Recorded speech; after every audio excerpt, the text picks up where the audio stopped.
Fear is not what ruins your life. Avoiding it does. Every opportunity you missed, every word you swallowed, every dream you postponed was not destroyed by fear itself, but by your decision to retreat. Most men think fear is a warning to stop. The Stoics saw it differently. Fear is a signal. It points directly toward the place where your growth begins. Marcus Aurelius wrote that you have power over your mind, not outside events. The moment you understand this, fear loses much of its grip. Fear cannot control you unless you obey it. Fear rarely appears as panic. More often, it hides as hesitation, overthinking, procrastination, and excuses. You tell yourself you are waiting for the right moment. In truth, you are avoiding discomfort. You want to speak with confidence, but fear rejection. You want to start a business, but fear failure. You want to set boundaries, but fear losing approval. So you stay quiet, play small, and call it patience. This is how fear becomes a prison. Each time you avoid what scares you, your mind learns a dangerous lesson. I am not capable. Over time, that lesson becomes your identity, not because it is true, but because you repeated it.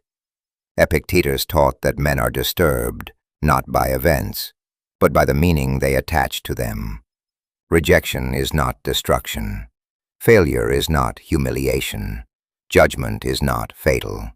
These are interpretations, not facts. The strongest men are not fearless. They simply stop treating fear as an authority. When your heart races before a difficult conversation, that is not weakness. It is your nervous system preparing for action. Courage is feeling fear and moving anyway. This is where transformation begins. First, tell the truth. Name the fear clearly.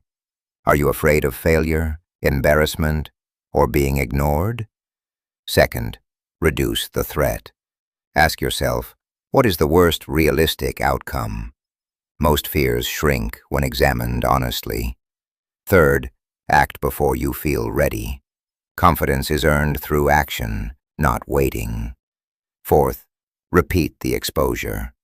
Every time you face fear, your mind gathers evidence that you can survive discomfort. Seneca said we suffer more in imagination than in reality. Most of the pain you fear never happens. But the cost of avoidance is real. It erodes confidence, respect, and self-trust. People respect the man who remains steady under pressure. He does not need to appear fearless. He simply refuses to run. Fear never disappears completely, but when you face it consistently, it changes roles. It stops being your master and becomes your teacher.